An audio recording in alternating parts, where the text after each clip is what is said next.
โอเคสวัสดีครับทุกคนก็เดี๋ยวเรามาคุยกันเรื่อง 12 Principles of Animation นะครับมันก็เหมือนจะเป็นเครื่องมือที่เราเอาไว้ใช้ทำแอนิเมชันนะครับมันจะทำให้แอนิเมชันของเราดูสมบูรณ์ขึ้นบางครั้งเวลาเราทำแอนิเมชันเนี่ยมันจะเกิดอาการที่ว่าแบบทำไมแอนิเมชันมันดูแข็งติดขัดกระตุกใช่ไหมครับเครื่องมือพวกนี้มันก็จะช่วยได้เลยแล้วตัว12ข้อพวกนี้ครับก็คือมันมาจาก Disney Animator ตั้งแต่รุ่นดึกดำบรรพ์เลยครับคุณออลลี่จอห์นสตันกับคุณแฟรงค์ทอมัสนะครับที่ว่าเขาเขียนรวบรวมข้อมูลจากการทำงานของเขาแล้วก็เขียนเอาไว้ในหนังสือชื่อ The Illusion of Life นะครับก็เป็นคนแรกๆเลยที่เริ่มพูดเรื่องนี้ครับแล้วหลังจากนั้นก็คือจะมีหลายๆคนที่ว่าเอามาใช้ตามแล้วก็พวกกฎพวกข้อมูลเครื่องมือพวกนี้มันก็จะเริ่ม evolve ไปตามการใช้งานของแต่ละคนละเพราะฉะนั้นอันนี้ที่ผมจะมาพูดนะครับก็จะเป็นรีวิวจากการใช้งานเป็นการแชร์ประสบการณ์จากการใช้งานในส่วนของผมนะครับแต่ว่าก็จะมีการอ้างอิงจากของคนอื่นๆด้วยเหมือนกันโอเคก็ผมจะเริ่มต้นด้วยแอนิเมชันมันเกิดขึ้นมายังไงทำไมมันถึงได้กลายมาเป็นแอนิเมชันได้ใช่ไหมครับมันก็คือการที่เราเอาภาพนิ่งหลายๆภาพครับมาซ้อนกันนะครับ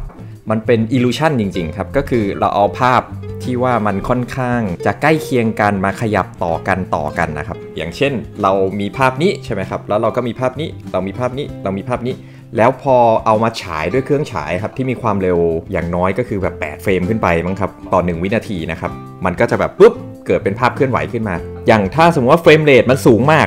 มันก็จะได้ฟีลลิ่งเป็นเกมครับถ้าเฟรมเรทต่อ1วินาทีนะครับถ้าเฟรมเรทมันต่ำเราก็จะได้ feeling ที่ว่ามันเป็นอาจจะเป็นการ์ตูนสมัยก่อนมากขึ้นอย่างเช่น12เฟรม per second อย่างเงี้ยครับสมัยนี้เขาก็ยังใช้กันอยู่ผมก็ยังใช้อยู่ครับ12เฟรม per second แต่ว่ามันจะได้ feeling คนละ quality กันกับเกมครับเกมมันจะค่อนข้างสมูทมากแล้วทีนี้ส่วนมาก format ที่ทุกคนใช้กันเป็นพื้นฐานเลยครับก็คือ24เฟรม per second นะครับเพราะว่ามันเป็น format ตั้งแต่สมัยฟิล์มครับหลายๆเจ้าก็เลยทำเป็น24เฟรม per second ไปเลยเป็นพื้นฐานครับแล้วทีนี้ถ้าสมมุติว่าเป็นแอนิเมชันแบบ 2D ใช่ไหมครับบางครั้งที่เราได้ยินว่าแบบ on to หรือ12เฟรม per second เนี่ยมันก็หมายถึงว่าเขาก็ยังใช้ format 24เฟรม per second นี่แหละครับแต่แค่ว่าภาพเนี้ยเขาแช่ไว้2เฟรมภาพนี้เขาแช่ไว้2เฟรมเพราะฉะนั้นมันก็จะเหลือ12เฟรมจะเป็นประมาณนี้นะครับโอเคทีนี้เราจะเข้ามาหัวข้อแรกกันครับก็คือ timing นะครับถ้าสมมุติว่าเป็นจากหนังสือ The Illusion of Life เนี่ยครับเขาจะแยก timing ออกมาจาก spacing นะครับแต่ว่าถ้าเป็นหนังสือของคุณ Richard Williams นะครับหรือชื่อหนังสือว่า Animator Survivor Kit ใช่ไหมครับเขาจะเอา timing กับ spacing มารวมอยู่ด้วยกันเลยแล้วเวลาผมอ่านผมรู้สึกว่าอันนี้คือเหมือนเขาแบบเป็นข้อมูลที่ค่อนข้างชัดเจนและเข้าใจง่ายดีก็ timing ก็คือระยะเวลาที่แอคชั่นหนึ่งมันดำเนินนะครับอย่างเช่นถ้าสมมุติว่าผมทุบโต๊ะใช่ไหมครับทุบโต๊ะหรือตบมือใช่ไหมครับผมตบมืออันนี้ก็คือ timing ของมันว่าแบบจากระยะเวลาที่ผมมือมาเป็นตบมืออันนี้คือ timing หนึ่งก็คือ timing จะสามารถเป็นช้าก็ได้ที่ตบมือช้าๆหรือ timing เป็น timing ที่ตบมือเร็วอย่างนี้ก็ได้ครับเดี๋ยวเรามาดูตัวอย่างกันนะครับโอเคปึกครับอย่างอันนี้มันจะเป็น slow motion ใช่ไหมครับแต่สิ่งที่เราจะเห็นก็คือทุกครั้งที่ลูกบอลมันฮิตพื้นเนี่ยครับอันนี้คือ1 timing อันนี้คืออีก timing 1นะครับก็มันอาจจะใช้ทั้งหมด24เฟรม24เฟรมก็คือ1วิ15เฟรมก็คือเกือบ1วิอย่างเงี้ยครับอันนี้คือ timing ของมันลองดูอันนี้กันโอเคครับอย่างอันนี้ก็เป็นโปรเจกต์ที่ทางผมทำอยู่นะครับเรามาดูกันครับอย่างอันนี้ก็มันทั้งหมด32เฟรมใช่ไหมครับแต่เป็น32เฟรมที่เป็น12เฟรม per second นะครับถ้าเราอยากจะรู้ว่า timing จริงๆแล้วมันกี่วิเนี่ยเราก็เปิดเครื่องคิดเลขขึ้นมาครับมัน32เฟรมหารด้วย12นะครับก็จะเป็นทั้งหมด 2.6 วิครับอันนี้คือ timing ของมันระยะเวลาที่มันใช้จากการที่มันเริ่มจากนอนเป็นลุกขึ้นมาหาวเนี่ยครับทั้งหมด 2.6 วิครับก็ถ้าสมมุติว่าเราอยากจะทำให้มันเร็วกว่านี้ใช่ไหมครับผมก็อาจจะลองปรับ timing มันอันนี้ก็จะเป็นเร็วขึ้นอย่างอันเนี้ยมันเร็วเกินไปผมถึงได้เซตเอาไว้ที่เป็น on to ครับเมื่อกี้เป็น on 1โอเคทีนี้สิ่งที่ผมอยากจะให้เราดูเนี่ยอีกเรื่องหนึ่งก็คือเรื่องของ spacing ครับอันเนี้ยผมชอบที่คุณริชาร์ดวิลเลียมเขาอธิบายไว้นะครับว่า timing กับ spacing มันถึงต้องมาด้วยกันอย่างลูกบอลลูกนี้นะครับถ้าเราดูจากไทม์ไลน์ข้างล่างนี้นะครับ เราจะเห็นว่าลูกบอลมันจะมาจบที่เฟรมที่15นะครับถ้าผมกดเพย์ปุ๊บก็คือลูกบอลมันวิ่งมาจนจบนี้ใช่ไหมครับอันนี้คือไทมิ่งของมันก็คือเกือบ1 วิ15เฟรมครับแล้วทีนี้ถ้าเรามาดูที่ลูกบอลลูกที่2ล่ะสิ่งที่ผมให้ไว้ก็คือเหมือนกันเลยครับไทมิ่งจะจบที่เดียวกันเลยครับก็คือเฟรมที่15นะครับแล้วก็เริ่มที่เฟรมที่1เหมือนกันครับสิ่งที่แตกต่างกันคือ spacing นะครับอย่างลูกที่2เนี่ยเราจะเห็นว่ามันมาจบพร้อมกันมันเริ่มพร้อมกันแต่ว่าตอนมันเริ่มเนี่ยลูกบอลลูกที่2มันมีความออกตัวแบบช้ากว่าใช่ไหมครับแล้วค่อยๆเร่งสปีดขึ้นมาแล้วก็มาจบที่เฟรมเดียวกันคือเฟรมที่15นะครับส่วนลูกบอลลูกที่3มันก็ต่างกับบอล2ลูกแรกอีกใช่ไหมครับบอลลูกที่3เนี่ยเหมือนมันจะเริ่มต้นเร็วเลยแล้วมันก็จะมาช้าๆตรงตอนจบอันนี้เป็นเพราะ spacing ครับส่วนลูกบอลลูกที่4เนี่ยเราก็จะเห็นว่า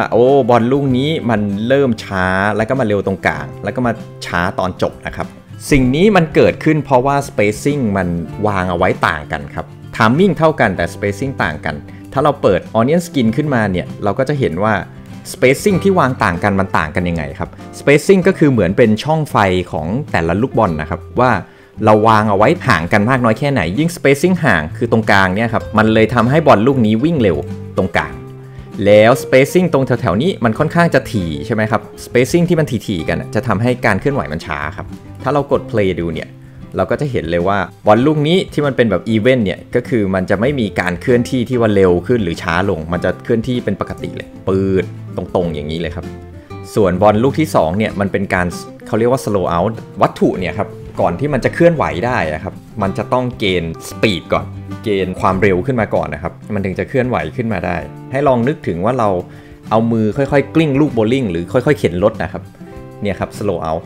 ส่วน slow in ก็คือการที่ว่าวัตถุเนี่ยมันวิ่งไปแล้วมันก็กำลังจะหยุดนะครับมันก็ต้องค่อยๆหมดพลังงานลงนะครับอันนั้นก็คือ slow in ครับแล้วก็ slow in กับ slow out ก็คือถ้าสมมติว่ามันมีทั้งแบบค่อยๆออกตัวแล้วก็ค่อยๆหยุดก็จะมีเป็น spacing ที่เป็น slow in และ slow out นะครับทีนี้เวลาเราทำวาง spacing เนี่ยครับคือพยายามวางให้มันเป็น pattern นะครับระวังจะเกิดเหตุการณ์ที่เราไม่ได้แพลนเอาไว้ดีๆครับแล้วบางที spacing มันจะเกิดเป็นในลักษณะนี้ที่ว่ามันวางแล้วมันแบบ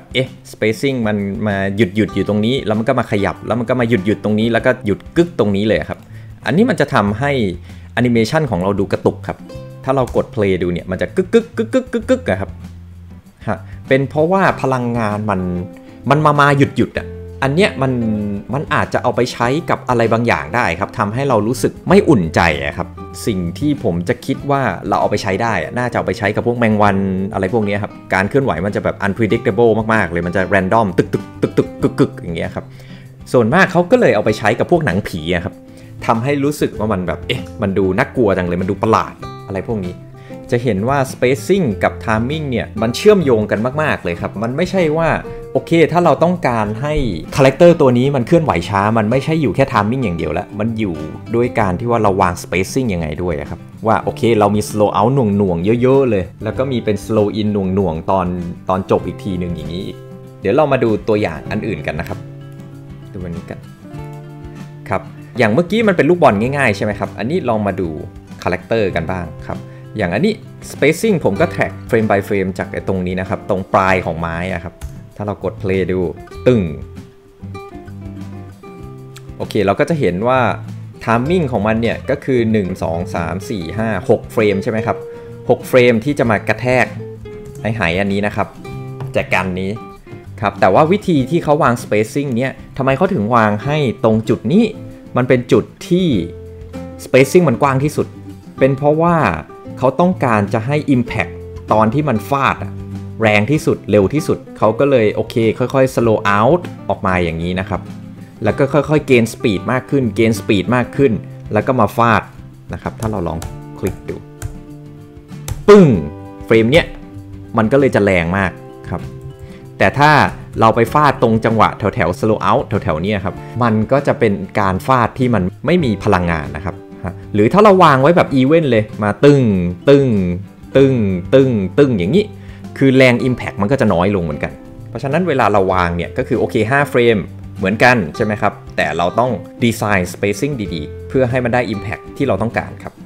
ปึ่งอย่างอันนี้ก็เหมือนกันลองสังเกตวิธีการดีไซน์ spacing ของเขาก็คือเขาก็จะ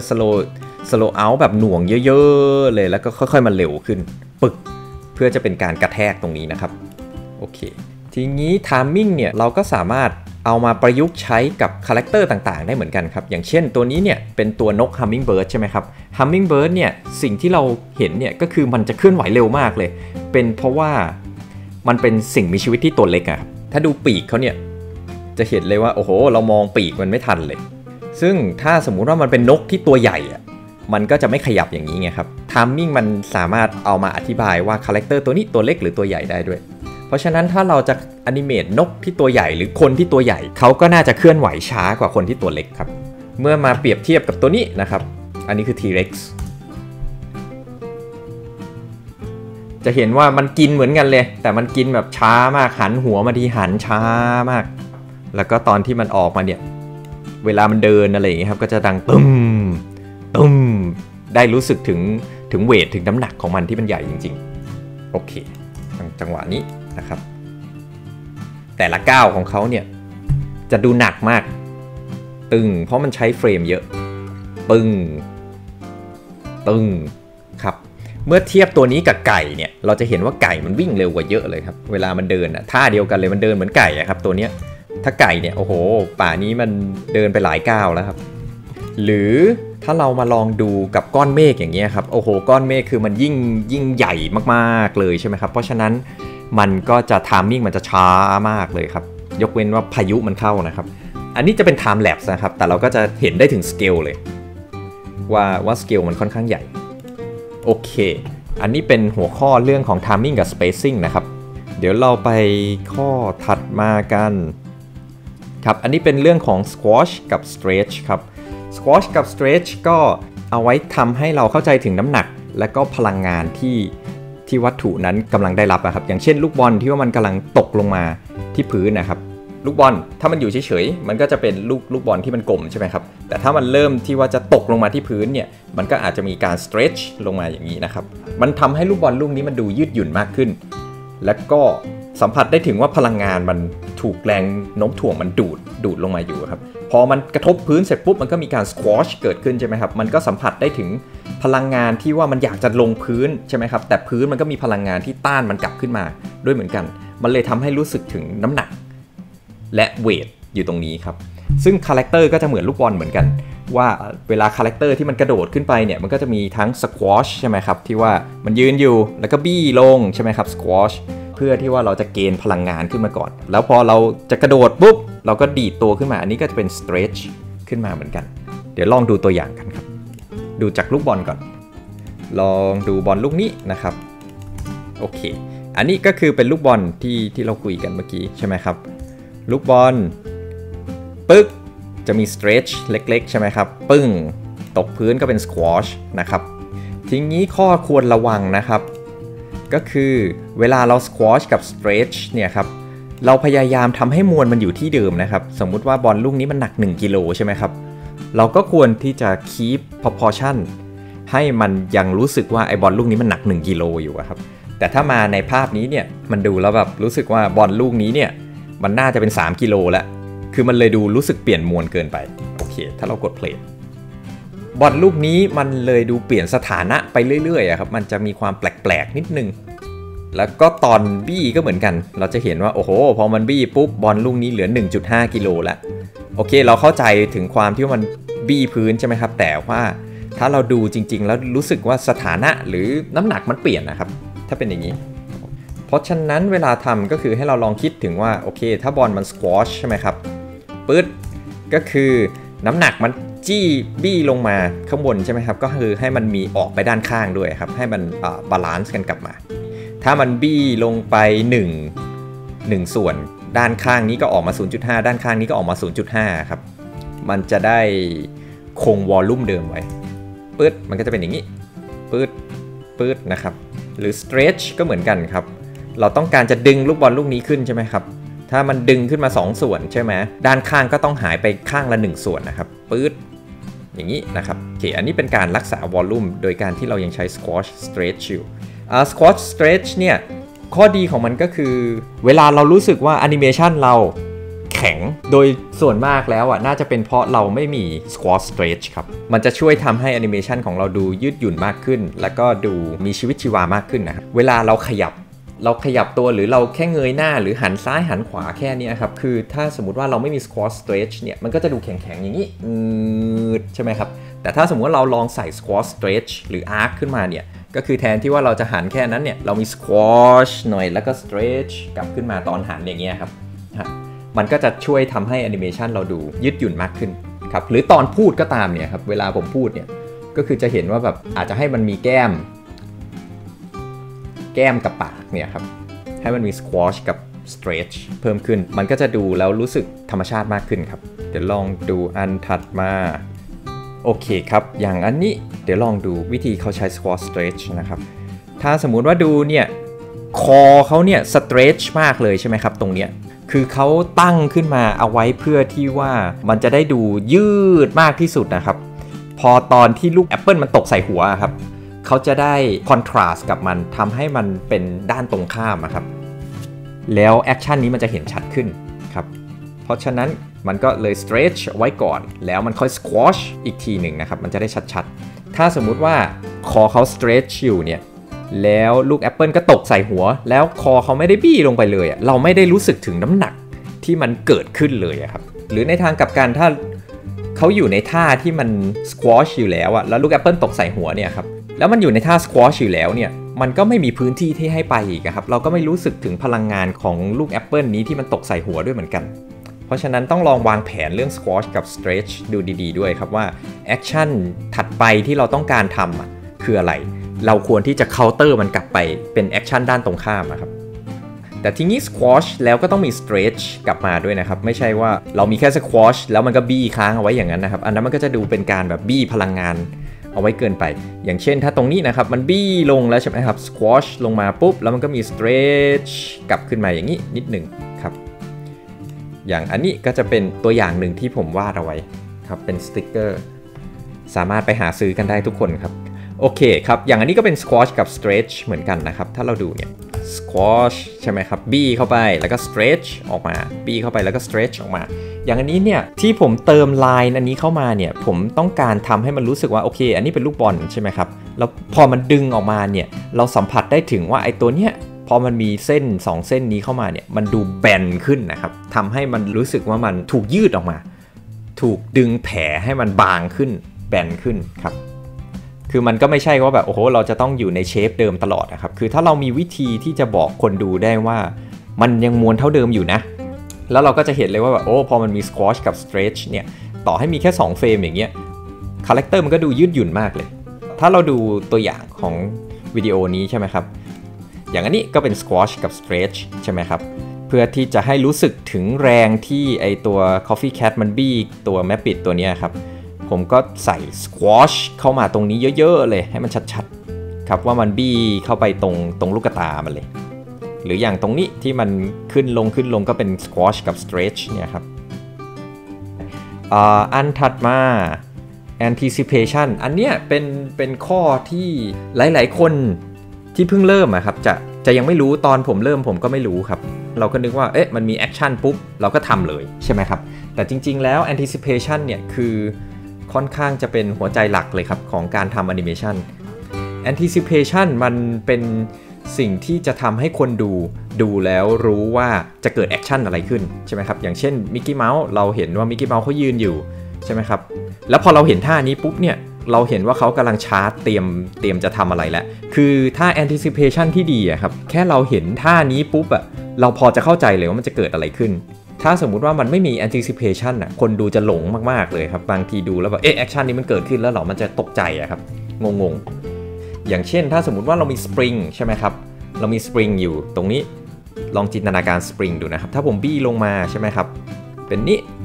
เราก็จะรู้สึกว่าโอ้โหนี่แหละอันเนี้ยคือ anticipation นะครับอันนี้คือ post A ใช่ไหมครับเราบี้ลงมาอันนี้คือ anticipation ครับคือถ้าผมกดปล่อยสปริงนี้เนี่ยเราจะรู้สึกว่าสปริงมันน่าจะเด้งขึ้นถูกต้องไหมครับนั่นแหละครับคือ anticipation ว่าถ้าบี้อย่างนี้ปุ๊บปล่อยปึ้งเกิด action ขึ้นเราลองมาดูตัวอย่างกันก็จะเหมือนมิกกี้เมาส์เป็นท่าคลาสสิก ที่ว่ามันอยากจะวิ่งออกไปใช่ไหมครับโอเคถ้าเราปุ๊บมันก็อยากจะวิ่งออกไปฮะโอเคอย่างนี้ผมก็ชอบนะครับโอเคถ้าเราดูตัวPegasus เนี้ยครับเราจะเห็นว่าโอ้เขามี anticipation หลายอย่างมากเลยนะก็คือเขาจะเป่าลมใส่หน้าตัว Hercules ใช่ไหมครับเขาก็เอาหัวถอยหลังไปก่อนหายใจเข้าอะครับชาร์จพลังงานแล้วก็ค่อยเป่าลมพูดใส่หัว Hercules ใช่ไหมครับอันเนี้ยคือ anticipation อันแรกแล้วใช่ไหมครับของ action แรกทีนี้ถ้าเราดูเนี่ยโอ้โหท่าเตรียมมันยิ่งใหญ่มากเลยตึกและกลางปีกซะเต็มจอเลยใช่ไหมครับเราก็รู้เลยว่ามันจะต้องกระโดดสูงมากแน่ๆ Can we give you a ride? ปึ๊บเพราะฉะนั้นเวลาเราใช้ anticipation นะครับเราก็คิดดูว่า action ของเราคืออะไรถ้า action ของเราคือเราจะวิ่งไปข้างหน้าเราก็อาจจะต้องมีอะไรที่ว่ามันแบบถอยหลังไปหน่อยเพื่อให้มันชาร์จพลังหน่อยครับแล้วก็ถ้า action ของเราใหญ่มาก anticipation ของเราก็ต้องใหญ่ตามครับแต่ต้องระวังอย่างหนึ่งนะครับระวังอย่าให้ anticipation ใหญ่กว่า action นะครับไม่งั้นจะงงว่าเอ๊ะตกลงแล้วอะไรคือ action ใช่ไหมครับอย่างเช่นถ้าสมมุติว่าเรากำลังจะต่อยถ้าสมมุติว่ามือตอนแรกเราอยู่ที่ตรงจุดนี้แล้วเรากำลังจะต่อยเราง้างไปซะลึกเยอะขนาดเนี้ยใช่ไหมครับเยอะอย่างนี้แล้วเราต่อยแค่นี้มันงงครับว่าเอ๊ะแล้วเมื่อกี้อะไรคือ action อะไรคือ anticipation ถ้ามันต่อยอยู่แค่นี้ครับเพราะฉะนั้นถ้าสมมุติว่าเราต้องการจะต่อยแค่นิดเดียวอ่ะเราก็ต้องใช้ anticipation ที่มันแบบเล็กกว่า action นะครับว่าแบบแล้วก็ต่อยปุ่งเข้าไปแต่ถ้าเราง้างมาขนาดนี้คนดูจะคาดหวังให้มันต่อยไปแบบเยอะครับต่อยไปแรงให้ลองคิดดูว่าพยายามอย่าให้ anticipation มันสมมุติว่า action มันใหญ่ขนาดนี้ใช่ไหมครับ 100% anticipation ก็สัก 50% 20% อะไรอย่างเงี้ยครับอย่าให้มันไปสู้ว่าแบบโอ้โห action มันคือ 100% anticipation 90% อย่างเงี้ยมันจะดูงงๆครับแล้วถ้าเป็นแบบไม่มี anticipation ล่ะเป็นยังไง Can we give you a ride? เนี่ยมันจะเกิดเหตุการณ์อะไรอย่างนี้ขึ้นนะครับมันจะรู้สึกว่า Can we give you a ride? แอคชั่นนี้มันแปลกๆคือเราไม่ได้เตรียมให้คนดูรู้สึกอะไรเลยครับแล้วเราจะไม่รู้สึกว่ามันกระโดดขึ้นไปด้วยตัวมันเองแต่เราจะรู้สึกเหมือนกับว่ามีใครดึงมันขึ้นไปครับพอมันเป็นแอคชั่นแบบนี้นะ Can we give you a ride? เหมือนมีใครเอาตะขอมาเกี่ยวมันแล้วก็ดึงมันขึ้นไปเลยมันเลยดู Can we give you a ride? โอเคอย่างอันนี้เนี่ยคือมันกำลังจะอ้าปากกว้างอย่างนี้ใช่ไหมครับเรารู้แล้วว่าแอคชั่นหลักแอคชั่นใหญ่ของมันคือเราต้องการจะให้มันเงยหน้าขึ้นและอ้าปากใช่ไหมครับเพราะฉะนั้น anticipation เนี่ยผมก็จะไปในทิศทางที่มันตรงข้ามที่สุดเลยผมก็จะให้มันก้มหน้าแล้วบี้ปากลงหลับตาลงด้วยเพื่อให้มันเคาน์เตอร์กลับไปเป็นแอคชั่นอีกฝั่งหนึ่งนะครับง่าอย่างนี้โอเคอย่างอันนี้เป็นแอคชั่นว่ามันกำลังเหยียบปุ่มที่พื้นนะครับอันนี้ anticipation ของมันเนี่ยก็คือการที่เขายกขาขึ้นมาใช่ไหมครับคือเราเห็นท่านี้ปุ๊บอะเราน่าจะพอเข้าใจว่าจะเกิดอะไรขึ้นแอคชั่นจะคืออะไรใช่ไหมครับเราจะรู้สึกว่าจากยืนอย่างนี้ปุ๊บผมรู้สึกได้ว่ามันน่าจะไปเหยียบต่อตึงเพราะฉะนั้นเวลาเราดีไซน์ท่า anticipation ให้เราคิดถึงจุดนี้ด้วยว่าให้คนดูพอคาดเดาได้เลยว่าจะเกิดอะไรขึ้นตึงอันนี้ก็ไม่มีแอนทิกอีกโอเคอันนี้เป็นซีนจากของ Jurassic Park เหมือนกันครับ Where's the goat? ครับอย่างเช่นแอคชั่นนี้เนี่ยที่อยู่ดีๆไอ้นี่มันตกลงมาเลยไม่ต้องมี anticipation อะไรให้เราเห็นนะครับเป็นเพราะว่าเขาอยากจะเล่นกับความที่ปกติทุกอย่างทุกแอคชั่นน่ะเราจะมีเซตอัพให้มันแบบเห็นชัดนะครับว่าจะกำลังจะเกิดอะไรขึ้นใช่ไหมครับแต่อันเนี้ยคือเขาต้องการจะเล่นกับความจัมป์สแกร์ครับเขาต้องการจะเบรกความที่ว่าเรารู้สึกผ่อนคลายอยู่ดีๆมันก็เป็นพื้นที่โล่งๆให้มันดูน่ากลัวเลยแล้วก็ตึ้งตกลงมาเป็นจัมป์สแกร์เลยเพราะฉะนั้นเวลาเราทำแอนิเมชันนะครับมันก็ไม่ใช่ว่าแบบโอ้โหทุกครั้งเราต้องมี anticipation เสมอแต่ว่า 99% นะครับควรจะมี anticipation ครับแล้วคือยกเว้นว่าเราจะทำหนังผีทำหนังที่มันน่ากลัวครับอาจจะแบบหาวิธีว่าแบบเราเล่นยังไงให้มันดูไม่มี anticipation แล้วมันดูน่ากลัวกว่าดู creepy มากกว่าโอเคทีนี้ไปเรื่องของอันถัดไปก็คือเป็นเรื่องของ staging เรื่องของ staging นะครับคือทุกอย่างของ animation เราต้องการจะทำให้คนดูแล้วเคลียร์ที่สุดว่ามันเกิดอะไรขึ้นหรือถ้าเราต้องการจะปกปิดข้อมูลอะไรคนดูก็ต้องปกปิดนะแบบปกปิดแบบตั้งใจปกปิดเลยก็คือถ้าเราดูเนี่ย staging เนี่ยก็คือการจัดทุกอย่างตั้งแต่ composition ไปยัน value ไปยัน brightness contrast ไปยังเรื่องของสีเรื่องของ shape เรื่องของ focus ว่าอันนี้เบลออันนี้ชัดใช่ไหมครับเพื่อให้เราเปลี่ยนเฟรมมาเป็นเฟรมนี้ปุ๊บเนี่ยไม่ถึง1วิเราต้องรู้แล้วว่าเรามองที่ตัวนี้นะครับเพราะฉะนั้นเวลาเราดูเนี่ย staging ของเขาเนี่ยเราก็จะเห็นว่าทุกอย่างมันเอื้อมาให้เรามองที่ตัวนี้เลยมีทั้งเส้นที่จากปืนจากมือเนี่ยวิ่งเข้าไปหาตัวนี้ด้วยแล้วก็คือไฟก็ติดอยู่แค่ตรงนี้ตรงเดียวด้วยเพื่อที่ว่าจะอาบแสงมาให้ตัวนี้เยอะที่สุดนะครับแถมตัวนี้ก็เบลอซะคือมันใหญ่กว่าก็จริงแต่มันเบลอซะให้เรารู้สึกว่าตัวนี้ไม่ใช่สิ่งสำคัญของช็อตคือตัวนี้นะครับเวลาเราวางแผนทำ staging นะครับให้เราคิดเลยครับว่าเราต้องการจะโชว์อะไรเป็นอย่างแรกเราก็ทำให้ทุกอย่างมันเอื้อเข้ามาหาตัวนี้ที่สุดโดยที่ให้มันเนียนที่สุดนะครับคือไม่ใช่ว่าแบบเอาวงกลมมาวงขนาดนี้ครับแต่คือหลักการมันเหมือนเอาวงกลมมาวงแหละครับแต่แค่ว่าแบบทำให้มันดูเนียนดูเป็นธรรมชาติมากที่สุดโอเคอีกจุดหนึ่งที่จะช่วย draw attention ดึงสายตาคนดูเข้าไปได้นะครับก็คือลูกตาครับอย่างตัวนี้เนี่ยเราไม่ต้องการให้มันเป็นตัวเด่นใช่ไหมครับเขาก็เลยหันหลังให้คาแรคเตอร์ตัวนี้ไปเลยเพื่อที่ว่าโอเคเวลาคนเราดูหนังดูภาพอะไรก็ตามอย่างแรกสุดที่เขามองคือมองหน้าแล้วก็มองตาเป็นอย่างแรกครับเพราะฉะนั้นถ้าสมมุติว่าเราต้องการ staging ให้มันเคลียร์มากๆว่าเห็นแค่ถ้ามันมีคาแรคเตอร์100ตัวแล้วทุกตัวมันก้มหน้าก้มตาเล่นมือถืออยู่มีอยู่ตัวหนึ่งมันจ้องตาเราคือต่อให้ซีนนั้นมันจะมีคาแรคเตอร์เป็น100เป็นพันตัวเราก็จะมองตัวนี้อยู่ตัวที่มันแบบจ้องตาเราโอเคลองดูตัวอย่างกันครับผมเอามาจากโปรเจกต์ที่ผมเคยทำให้กับทางลุกริกนะครับอย่างอันนี้ staging มันก็ค่อนข้างจะแบบเคลียร์เลยว่าเราจะมองที่อันเนี้ยคืออันอื่นมันดูไม่ค่อยมีดีเทลครับเราก็มองที่ตรงนี้เป็นอย่างแรกเลยปึ้งแล้วแอคชั่นก็เกิดขึ้นที่ตรงนี้คนจัดแสงเขาก็จัดอาบมาให้คาแรคเตอร์ตัวนี้ให้มันชัดๆโดยเฉพาะตรงหน้าครับแล้วก็แถมมีการเฟรมมิ่งของพวกในฉากนี้อีกเหมือนเรามีเฟรมของหนังอยู่แล้วใช่ไหมครับว่าเป็น1920เป็น HD ครับเป็นสี่เหลี่ยมนี้เราก็เฟรมคาแรคเตอร์ด้วยไอ้วงนี้อีกทีหนึ่งอีกเพราะฉะนั้นมันจะยิ่งค่อนข้างเคลียร์มากว่าเราไม่ได้มานั่งดูว่าแบบมันเกิดอะไรขึ้นนะวันนี้มันใสจังเลยอะไรเงี้ยเราไม่ได้มานั่งดูอันนี้เป็นแค่ส่วนประกอบทำให้เรารู้สึกว่าฉากมันมีอะไรมากกว่าเป็นแผ่นเฉยๆครับแต่ว่ามันไม่ใช่ว่าเราเดินมานั่งดูน้ำอันนี้ถ้าคนมานั่งสังเกตน้ำอยู่นั่นน่ะแล้วไม่ได้มานั่งตั้งใจดูว่าแอคชั่นมันเกิดอะไรขึ้นอันนี้เป็น staging ที่ไม่ดีนะครับแต่ถ้าเราไม่ต้องการให้เห็นน้ำเราก็ไม่ต้องจัดแสงให้น้ำมันเด่นกว่าคาแรคเตอร์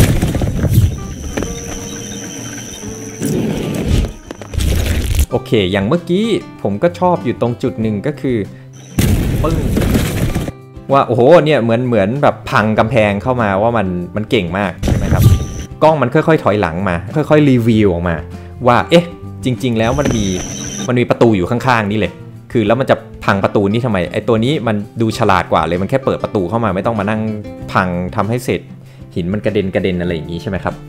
แล้วก็มาเห็นคาแรคเตอร์ตัวนี้ก็ถูกเฟรมเอาไว้ให้มันเคลียร์เหมือนกันทีนี้เราจะเริ่มชิฟความสนใจมาที่คาแรคเตอร์ตัวนี้ละเราทำยังไงก็คือ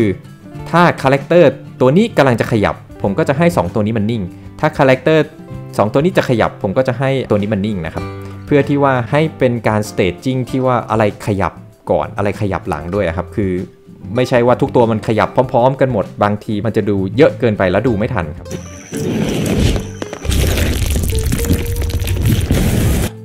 อันนี้ก็เป็นเรื่องของ staging และก็เป็นเรื่องของการที่ว่าเราจะค่อยๆบอกข้อมูลอะไรคนดูจริงๆ staging ก็คือวางแผนตั้งแต่ใน thumbnail ใน storyboard นี่แหละครับถ้าเราจะทำปึ้งก็คือถ้าเราดูเนี่ยมันก็จะเป็นหลักเดียวกันว่าค่อยๆหันมาเปิดเป็นประตูขึ้นมาโอเค